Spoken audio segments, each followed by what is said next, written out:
तो दोस्तों, क्या होगा अगर इजराइल ने ईरान को करारा जवाब देने का फैसला कर लिया? अगर उसने ईरान के न्यूक्लियर हथियारों के प्रोग्राम को बर्बाद करने की योजना बनाई तो तब क्या होगा, और ये काम इजराइल कैसे करेगा? इजराइल की एयरफोर्स जब चाहे तब कुछ ही घंटों में ईरान को उसके घुटनों के बल ला सकती है। तो चलिए जानते हैं कैसे।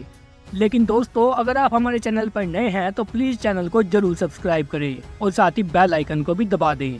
तो दोस्तों, ईरान ने इजराइल पर अपने लेवल पर शानदार हमला किया और सैकड़ों बैलिस्टिक और क्रूज मिसाइलें दागी, सैकड़ों आत्मघाती ड्रोन से हमले किए और 331 प्रकार के हवाई हमले किए। लेकिन इजराइल अगर इस हमले का करारा जवाब देने पर आ गया तो क्या होगा? इजराइल की वायुसेना ईरान की तुलना में ज्यादा ताकतवर और एडवांस है। हालांकि अगर बात करें तो इजराइल ये भी कर सकता है कि वो ईरान के परमाणु हथियारों के जखीरे और न्यूक्लियर पावर प्रोग्राम को टारगेट बना सकता है, वह भी नियंत्रित तरीके से, ताकि जो कोलेटरल डैमेज है वो कम हो। अगर दोनों देशों की हवाई ताकत की बात करें तो इजराइल ईरान से बहुत आगे है। दरअसल हम आपको बता दें कि ईरान की वायुसेना के पास 551 एयरक्राफ्ट रिजर्व में है, जबकि 358 एक्टिव है। वहीं इजराइल के पास 612 रिजर्व और 490 एक्टिव एयरक्राफ्ट है। ईरान के पास 186 फाइटर जेट, जिनमें से 121 हर समय हमले के लिए तैयार रहते हैं, जबकि इजराइल के पास 241 फाइटर जेट्स हैं, जिनमें से 193 हमले के लिए हर वक्त रेडी रहते हैं।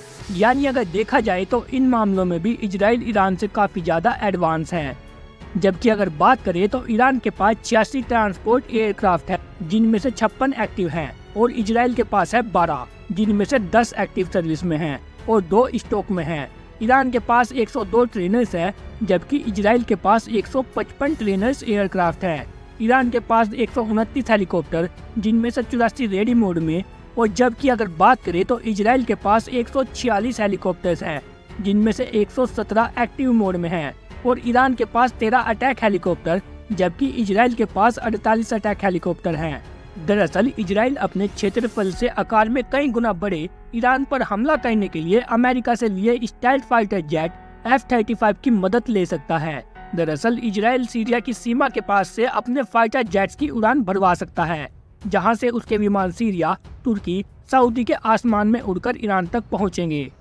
लेकिन अगर बात करें तो ये तीनों देश इजराइल के इस कदम का विरोध भी कर सकते हैं। लेकिन जिस तरह से ईरान ने रात में चुपके से हमला किया ना, वैसे इजराइल भी हमला कर सकता है, जिसकी भनक जब तक बाकी देशों को होगी ना, तब तक इसके फाइटर जेट सभी रडार को चकमा देते हुए ईरान के न्यूक्लियर प्लांट और हथियार डिपो को उड़ाकर चले आएंगे। लेकिन वहीं अगर बात करें तो इजराइल सबसे पहले प्रयास करेगा कि वह आयतुल्ला के सभी एयर डिफेंस सिस्टम को खत्म करे, ताकि ईरानी न्यूक्लियर साइट तक पहुंच सके और इनकी जानकारी इजरायली जासूसी संस्था मोसाद और IDF इंटेलिजेंस जमा करे। दरअसल दोनों से मिली जानकारी के मुताबिक टारगेट सेट किए जाएंगे। मकसद होगा कि ईरान के एयर डिफेंस सिस्टम को पूरी तरह से बर्बाद किया जा सके।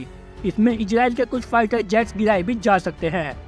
और वहीं अगर बात करें तो इजराइल F-35 से बम गिराने से पहले एयर डिफेंस सिस्टम को उड़ाने के लिए F-15 ईगल्स और F-16 फाइटिंग फाल्कन्स की कई लहर चलाएगा।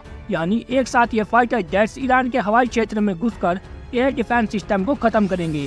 इसके ठीक कुछ सेकंड बाद F-35 जेट से 5000 पाउंड के अमेरिकी GBU-72 बम गिरा सकते हैं, या फिर 2000 पाउंड या फिर उससे कम वजन के बम गिरा सकते हैं। और इसके ठीक बाद फिर F-15 और F-16 की एक फ्लीट फिर से ईरान पर डीप पेनिट्रेशन के लिए हमला कर सकती है, ताकि F-35 की सुरक्षा बनी रहे और साथ ही ईरान के फारदो और नातांज में मौजूद टॉप न्यूक्लियर फैसिलिटी को खत्म किया जा सके।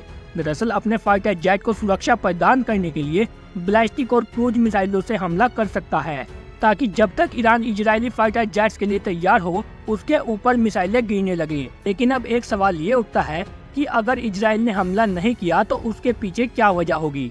तो हम आपको बता दें कि ईरान पर बड़ा हमला करने से पहले इजराइल को यह भी सोचना होगा कि उसके पीछे हिजबुल्लाह, हमास अपने सैकड़ों ड्रोन और बैलिस्टिक मिसाइलों से हमला कर देंगे। इससे यरूशलेम को भी दिक्कत होगी। अमेरिका भी इस समय ईरान पर हमला करने से इजराइल को मना कर रहा है, ताकि मामला बड़े पैमाने पर ना पहुंचे। लेकिन इजराइल कोई ऐसा वैसा देश तो है नहीं, अगर उसे हमला करना होगा तो उसे किसी भी देश की परमिशन की जरूरत नहीं पड़ेगी।